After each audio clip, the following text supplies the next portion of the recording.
bahwa alat transportasi yang dimiliki semua orang adalah sepeda motor. Dan saya jawab, bukan sepeda motor, bukan sepeda.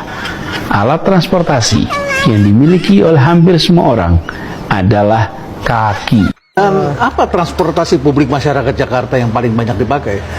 Kalau transportasi mungkin paling banyak motor ya. Motor ya, bukan kaki ya? Oh no!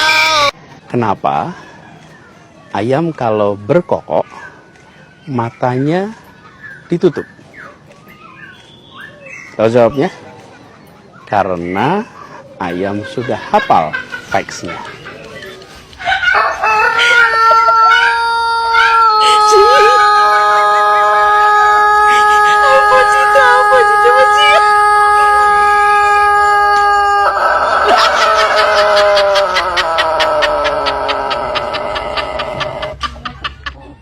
Kami menggoyangkan langit, menggempakan darat, menggelorakan samudra, agar tidak jadi bangsa yang hidup hanya dari 2,5 sen sehari. Kami bangsa yang rela bekerja keras demi pembelian cita-cita. Katak nih, bila katak itu dimasukkan ke dalam panci yang airnya dingin, taruh di panci airnya dingin, kemudian pancinya taruh di kompor, nyalakan kompornya pelan-pelan. Oke, air di situ asalnya dingin, lama-lama menjadi panas, lama-lama mendidih, dan katak itu akan mati dalam mendidihnya air.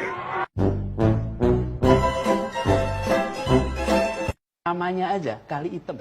Dari namanya aja sudah menggambarkan betapa sungai itu. Dan sebetulnya kalau kita lihat sudah tidak pantas disebut kali. Itu lebih seperti kubangan air panjang. Dan banyak yang kita lakukan sejak beberapa bulan lalu.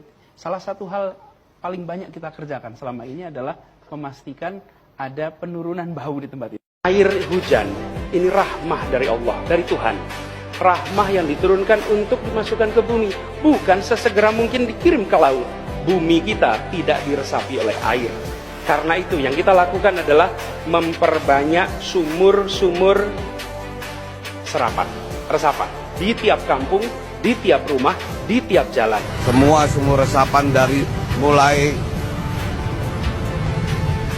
Dunkin Donat sampai pom bensin itu hancur jalannya. Tolong Pak Gubernur segera ditutup kembali karena tidak bermanfaat. Kalau banjir tetap banjir di sini. Bagaimana kebijakan disusun berdasarkan gagasan, bukan sekedar kebijakan tanpa narasi, tanpa gagasan. Urutannya harus jelas, bukan hanya karya, tapi karya berbasis narasi, narasi berbasis gagasan. Dan gagasannya di sini adalah tadi yang saya sampaikan: kesemakmuran, kesetaraan, keadilan. Dan begitu ada pembagian sumber daya, maka pembagian sumber daya ini adalah memasukkan unsur-unsur gagasan. Air yang jatuh di rumah kita jangan dialirkan keluar. Kalau kita alirkan keluar, namanya kita nyumbang air ke masyarakat. Yang kasihan yang di ujung jalan tuh nanti rumahnya paling pendek, itu paling kena banjir. Jadi tiap rumah tahan airnya di rumah Anda.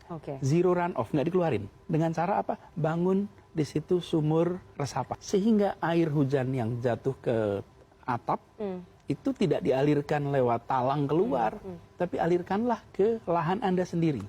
Maka kita tidak menyumbang air ke tetangga. Kalau tidak menyiapkan penampungan, buat lubang aja.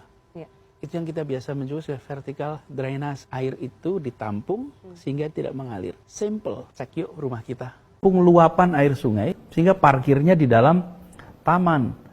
Itu pernah Pak komentar, Pak tamannya banjir. Bukan banjir, itu emang parkir air. Jadi kalau di taman parkirin air.